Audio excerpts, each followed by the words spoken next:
태국이 한국에게 본때를 보여주겠다며 큰소리칩니다. 태국이 마음만 먹으면 한국을 혼내줄 수 있다며 자신만만한데요. 이렇게 자신만만한 젊은 태국인들 사이에서 한국 혐오를 제발 그만해달라며 울부짖는 가게 사장님들이 있습니다. 이게 도대체 무슨 일일까요? 파이린 씨의 사연을 들어보겠습니다. 안녕하세요. 저는 방콕에서 아버지와 함께 타이 레스토랑을 운영하고 있는 34살 파이린이라고 합니다.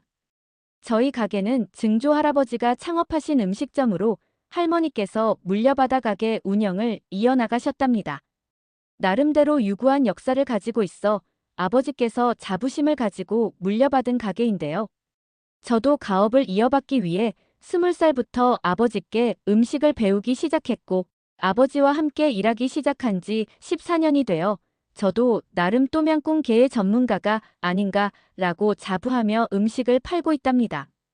2018년부터 우리 가게에 정말 특별한 일이 일어났어요.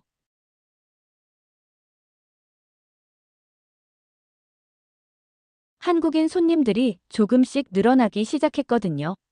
아버지와 저는 무척 놀라 한국인 손님들에게 우리 가게를 많이 찾아주시는 이유를 물어보니 저희 음식점이 유명한 유튜버의 채널에 소개되었다고 알려주셨어요. 그때를 계기로 아버지와 저는 가게의 지향점을 관광객 유치로 정했어요. 증조 할머니께는 죄송하지만 글로벌 시대가 된 지금 가게의 방향을 바꿀 시점이라고 생각했기 때문이에요. 우리는 조금 더 한국인의 입맛에 맞을 수 있도록 음식간을 조절하기 시작했죠. 많이 걱정되는 일이었지만 정말 다행히도 우리 가게가 더 입소문이 나기 시작했는지 한국인 관광객이 끊임없이 찾아주셨고 저는 그날 저와 아버지의 가게 방향성을 바꾼 결심이 인생 최대의 전환점이라고 생각하고 있습니다. 저희 가게는 지금은 성수기가 되면 예약을 하지 않으면 자리 잡기가 정말 어려울 정도예요. 제가 정말 자랑스럽게 생각하는 우리 가게의 특별한 점은 현지 태국 음식의 진정한 맛을 살리면서도 한국인 손님들의 입맛에도 잘 맞는다는 거예요. 한국인 손님들과의 소통을 위해 저희 나름대로 노력도 많이 했어요. 한국어로 된 메뉴판을 만들었고 직원들에게도 기본적인 한국어를 가르쳤죠. 안녕하세요. 감사합니다. 매워요. 맵지 않아요. 같은 간단한 의사소통은 모든 직원들이 할 수 있답니다. 청결에 엄격한 한국인 손님들을 위해 청결에 매우 신경 쓰고 있어요. 덕분에 다른 곳에 비해 가격대가 좀 있는 편이지만 그래도 찾아주시는 한국인 손님들이 정말 많아요. 특히 20대, 30대의 한국 젊은 사람들이 저희 매출의 80%를 차지할 정도로 저희 음식점을 사랑해주고 계세요. 매일 한국에서 오시는 손님들을 만나면서 저는 두 나라의 문화를 이어주는 작은 다리 역할을 하고 있다는 생각에 자부심을 느꼈어요. 저는 한국에 대해서 잘 몰랐지만 손님들과 얘기하다가 자연스레 한국의 K-팝에 관심이 생겼어요. 평소 딸아이와 사이가 좋은 저는 음식점 문을 닫고 집에 돌아가 TV로 K-팝 영상을 틀어두고 딸아이와 K-팝 노래를 부르며 춤을 따라 추곤 했어요. 유튜브로 K-팝을 많이 보다 보니 자연스레 한국 요리 예능도 뜨더군요. 우리는 삼겹살, 치킨, 라면, 떡볶이, 김치에 크게 매료되었고 한국어 공부를 열심히 한 뒤 내년에 한국 여행 가기로 결심했어요. 딸아이는 떡볶이를 하루에 한 번 먹겠다고 호언장담을 했어요. 그런데 최근 수완나품 공항에서 일하는 사촌동생 아누씨 근황을 묻는 전화를 걸어왔어요. 아누스는 최근 일이 너무 힘들다고 저에게 우는 소리를 하더라고요. 파이린, 수완나품 공항 얘기 들었어요? 우리 공항이 요새 정말 난리예요. 라고 말하는 아누스의 목소리에는 피곤함이 잔뜩 묻어 있었어요. 어떤 사람들은 공항 바닥에서 며칠째 잠을 자고 있어요. 라운지며 벤치며 빈자리는 다 차지하고 있어요. 심지어 화장실 앞에서 담요 깔고 누워 계신 분들도 있어요. 아누스의 설명을 들으니 눈앞에 그림이 그려지더라고요. 갈 곳 없는 사람들이 캐리어를 베개 삼아 공항 이곳저곳에 몸을 뉘인 모습이요.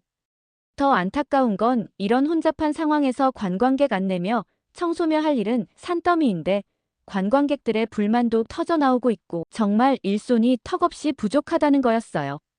피곤에 절은 목소리로 요새 매일 야근을 하고 있다며 빨리 이 상황이 나아지기만을 기다리고 있다며 하소연하는 안우씨 안쓰러워서 전 건강 걱정만 마냥 했어요. 밤낮 없이 일하느라 제대로 된 식사도 못하고 있을 것 같아 너무 무리하지 말고 밥은 꼭 제때 챙겨 먹으라고 말해주었죠. 안우순네 걱정 마세요. 곧 나아질 거예요. 하는 희망적인 말로 대화를 마무리하긴 했지만 발걸음 재촉하는 안웃의 숨소리가 여전히 귓가에 맴돌았어요. 저는 그때까지만 해도 많이 바빠진 사촌 동생의 건강만 걱정만 했죠. 이 상황이 저에게 어떤 영향을 끼칠 거라고는 상상도 하지 못했어요. 안웃과의 통화 후 며칠 지나서부터 이상한 일이 일어나기 시작했어요. 갑자기 저희 가게에 한국인 손님의 발길이 눈에 띄게 줄어든 거예요. 저희 가게는 아무래도 그동안 한국인들의 취향에 맞추어 가게 분위기를 바꾸었기 때문에 현지인들의 방문이 많지 않은 곳이었고 한국인 손님들이 많이 찾아주시는 가게였기 때문에 가게 매출도 당연히 뚝 떨어질 수밖에 없었어요. 저는 아버지와 영문을 모른 채 발을 동동 굴렀어요. 가끔 가게에 나와 한국인 손님들에게 귀여움받던 딸아이도 요새는 한국 언니 오빠들이 잘 오지 않는다며 우리 음식이 맛이 없어진 게 아니냐 걱정하며 무슨 일이냐고 저한테 묻기 시작했어요. 저는 별일 아닐 거라며 딸을 위로했지만 무슨 연유인지 알 길 없는 제 마음도 같이 타들어갔죠. 휑해진 가게에 멍하니 앉아있다가 갑자기 사촌 동생 안우씨. 최근 한국에서 강제 추방당한 태국인들에 대해 했던 말이 머릿속에 번쩍 떠올랐어요. 저는 당장 사촌 동생 안웃에게 전화해 요새 우리 가게에 한국인 손님이 많이 줄어들었는데 무슨 일인지 짐작이 가는지 넌지시 물어보니 사촌 동생이 지금 한국과 태국이 아슬아슬한 상황을 이어가고 있다고 말해줬어요. 상황은 이랬습니다. 한국에서 태국의 불법 체류자 문제가 심각했답니다. 한국에 체류하는 태국인의 약 80%가 불법 체류자였고 이 불법 체류자들을 한국에서 더 이상 두고 보고 있지 않기로 한 거죠. 13만 명의 불법 체류자를 단속했고 이 중 10만 명을 태국으로 송환하는 과정에서 태국인들이 수완나품 공항에 물밀듯 들어온 사촌 동생이 땀을 뻘뻘 흘렸던 그날의 상황들이 발생한 거였어요. 저는 한국에 태국인들이 그렇게나 불법 체류를 많이 하고 있는지는 꿈에도 몰랐기 때문에 화들짝 놀랐어요. 당황하기도 했고 얼굴이 화끈해지더라고요. 그런데 이게 한국인 손님들이 감소한 이유와 무슨 연관인지 모르겠어서 사촌 동생한테 더 자세히 말해달라고 했어요. 안웃은 계속해서 제가 깜짝 놀랄 얘기만 이어나갔어요. 한국에서 불법 체류를 하는 태국인들이 단순히 불법 체류만 한 것이 아니었어요. 태국인 불법 체류자들이 한국 각지에서 신종 마약을 유통, 판매했다는 거예요. 태국 전통 가방에 마약을 숨겨서 한국에 들여오고 이 마약을 한적한 건물에 던져두면 한국에 있던 태국인 불법 체류자가 마약을 판매한 거예요. 이 마약은 태국에서 미친약으로 불리는 야바 마약이라는 건데요. 이 마약이 한국의 농촌에 스며들어 농민들과 농촌, 청소년에게도 영향을 끼쳐 아주 문제였다고 했어요. 안웃에게 듣기로는 이 마약의 규모는 절대 작은 것이 아니었어요. 1만 2천 명이 투약할 수 있는 약이었다는데요. 세상에 이건 단순 유통 판매가 아니고 아주 질 나쁜 범죄인 거예요. 이런 마약 유통은 한두 번만 일어난 일이 절대 아니었고 불법 체류자들은 심지어 마약을 복용한 채로 출근하기도 했는데 한국 내에서는 불법 체류자들을 적발하기도 힘들어 고생 꽤나 했었대요. 태국인 불법 체류자들은 마약 범죄 외에도 성범죄 같은 강력 범죄로 이어지는 경우가 아주 많았다고 했어요. 그런데 불법으로 체류하는 사람들이라 적발도 힘드니 한국 입장에서는 정말 골칫거리였겠죠. 저는 안웃과 통화하며 한국에 있는 불법 체류자 중 태국이 1위라는 말을 듣고 정말 놀랐답니다. 저는 왜 태국인들이 한국에 그렇게 많이들 불법 체류를 할 수 있는지와 왜 한국이란 나라를 선택한 건지 궁금해졌어요. 태국 사람들은 한류 영향으로 인해 기본적으로 한국에 대한 인식이 좋은 편이었고, 한국 드라마와 케이팝을 잘 모르던 저마저도 어린 시절부터 그냥 막연히 한국이란 나라에 동경심을 가지고 있었던 것 같긴 해요. 거기다 태국인들은 한국에 무비자로 입국할 수 있어 접근성이 아주 좋대요. 태국과 한국은 1958년도부터 공식 외교 관계를 수립했고 1981년에는 양국 간의 비자 면제 협정 체결로 한국인과 태국인은 각 나라를 관광 목적으로 방문할 때 90일 동안 무비자 여행을 할 수 있어요. 이것은 양국 간의 신뢰를 보여주는 협정인 거죠. 그런데 이러한 신뢰를 보여주는 협정을 이용해 관광 목적인 것처럼 한국에 방문했다가 90일이 지나도 태국으로 귀국하지 않고 불법 체류를 하며 돈을 버는 거예요. 태국에는 한국에서 노동력을 구하기 어려운 농업, 제조업 등의 분야 쪽으로 한국 취업을 알선하는 브로커가 많기 때문에 불법 체류할 수 있다는 브로커들의 말에 쉽게 넘어가는 사람이 많고 불법 체류를 쉽게 생각해요. 사실 태국의 최저임금은 약 40만 원 정도랍니다. 한국은 200만 원을 넘어선다고 하니 한국의 최저임금이 태국의 5배인 거예요. 그들은 불법 체류를 하며 3개월만 한국에서 일을 하면 태국에서 1년 일한 만큼의 돈을 벌 수 있는 거죠. 그들은 한국에서 돈을 벌며 태국에 있는 가족들에게 돈을 보내 생계를 유지하는 거예요. 돈을 벌고 싶은 그들의 마음도 이해가 가지만 제가 한국 사람이어도 불법 체류자들이 정말 골치가 아팠을 것 같은데 불법적으로 한국에 머물면서 범죄를 저질렀다니 저는 믿을 수가 없었어요. 계속해서 안웃과 통화를 이어나갔어요. 안웃은 태국에서 반한국 운동이 벌어진 것을 아냐고 물어봤고 저는 반한국 운동? 하며 화들짝 놀랐습니다. 사촌동생 안웃에게 들은 것을 정리해보면 태국인들이 강제 추방당한 것은 그들이 불법 체류를 했기 때문인데 오히려 태국인들이 반한국 운동을 한다니 어불성설이었기 때문이에요. 반한국 운동에 대한 얘기는 이랬습니다. 한국에서 수많은 불법 체류자들을 강제 송환하면서 태국인 불법 체류에 대한 문제를 근절하고 싶었는지 태국인의 입국 심사를 철저히 하기 시작했나 봐요.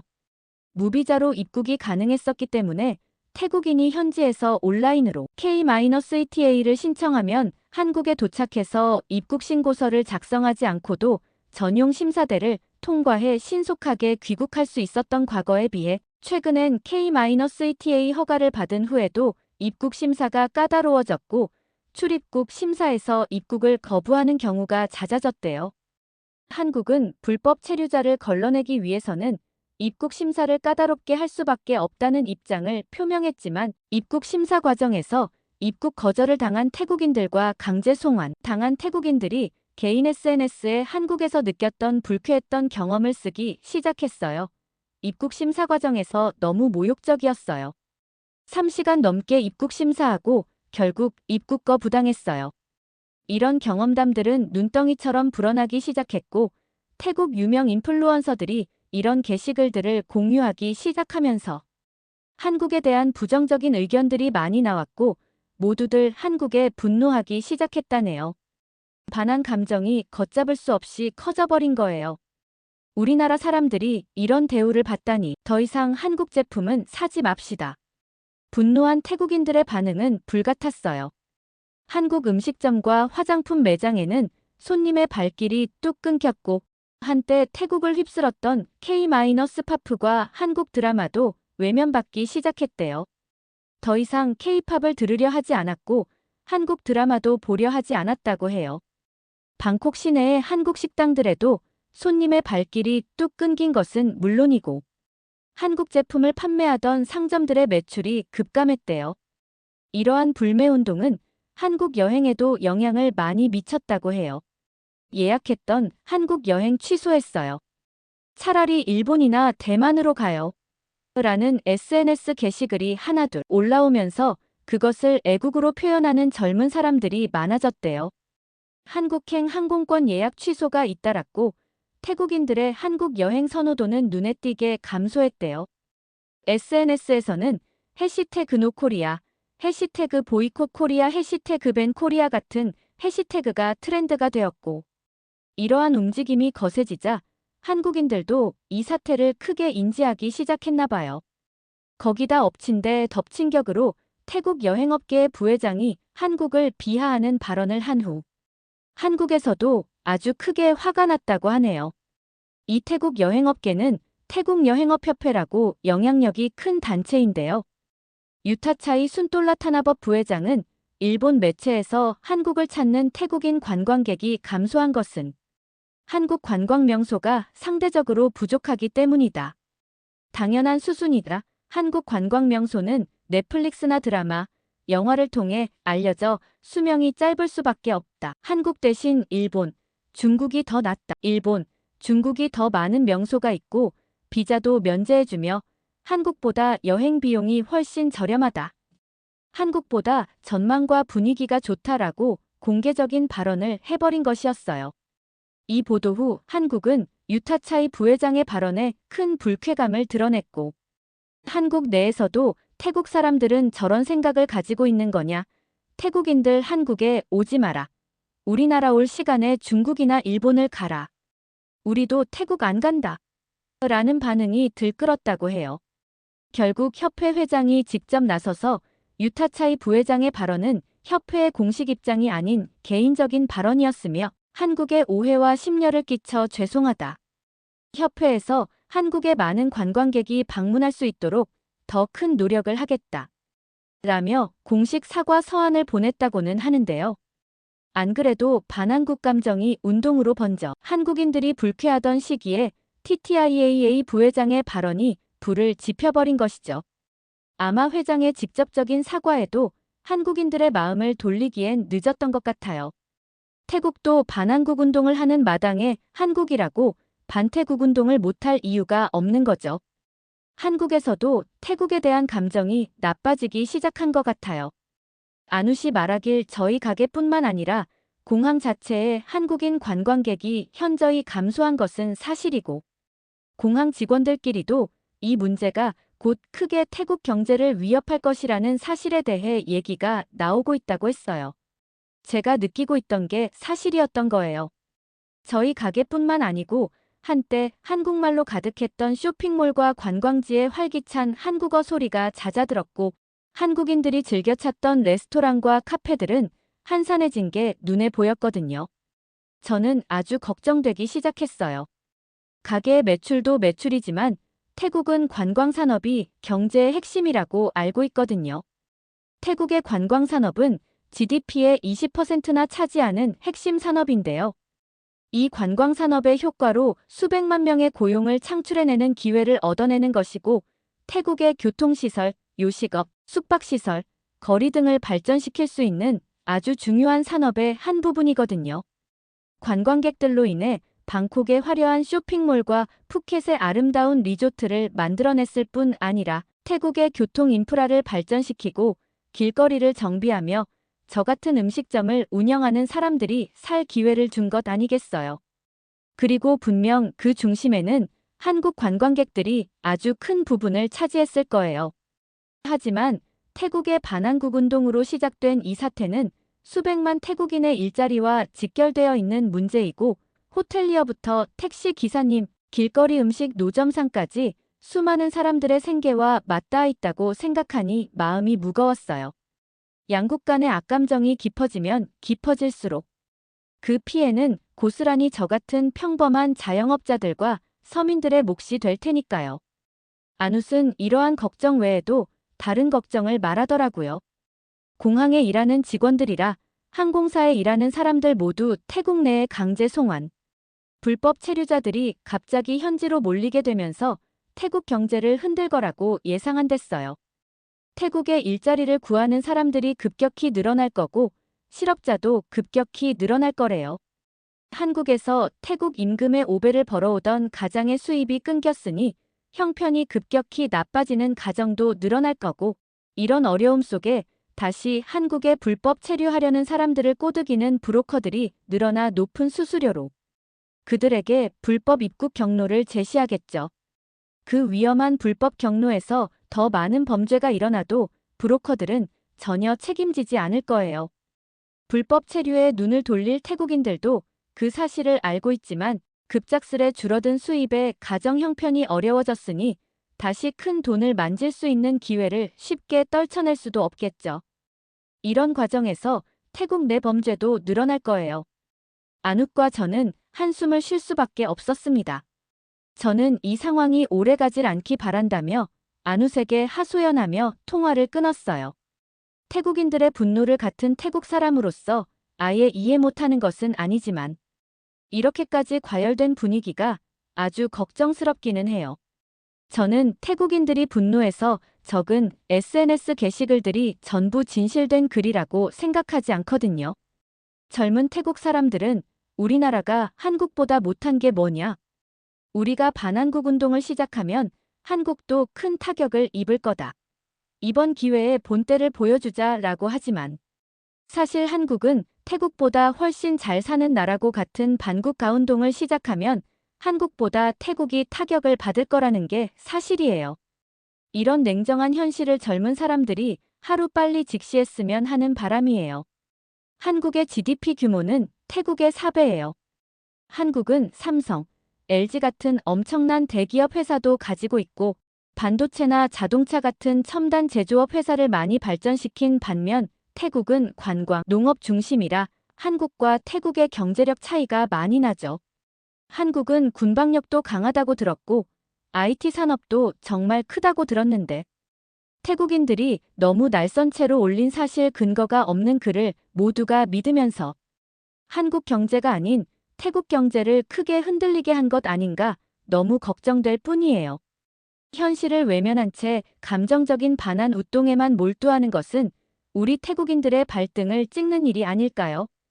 관광산업이 GDP의 20%를 차지하는 태국 경제에서 한국인 관광객의 감소가 우리의 일상을 위협하는 일이 될 수 있다는 것을 모두들 빨리 깨달았으면 좋겠어요. 한국인들을 만난 태국 사람들이라면 한국 사람들이 얼마나 친절한 사람인지 알 거예요. 한국 사람들은 제가 서툰 한국말로 주문하시겠어요? 오늘 팟타이에 들어가는 새우가 정말 오동통해요. 라고 말해주면 제일 환하게 웃으면서 한국말을 정말 잘하시네요. 하면서 친근하게 대답했고 주문하고 밥을 먹고 계산하는 내내 저에게 친절한 웃음을 보내줬거든요. 한국 손님들은 저희 딸아이나 저와 아버지에게 간단한 한국말들을 계속해서 알려주기도 했는걸요. 제 어린 딸아이가 주방에서 뛰어나와 실수로 테이블을 흔들어도 괜찮아요. 귀엽네요라며 다독여주시고 어떤 분들은 자주 오셔서 딸아이의 이름을 기억하고 불러주시기도 했습니다. 계산할 때면 오늘도 정말 맛있었어요라고 말씀해주시고 SNS에 우리 가게를 소개하고 추천해주신 분들도 계셨죠. 만약 한국인들을 만나본 사람들이라면 그들이 얼마나 친절한 사람인지 다들 알 거예요. 그렇게 친절했던 한국 손님들과 반한국 운동을 동시에 생각하니 저는 마음이 너무 불편해졌어요.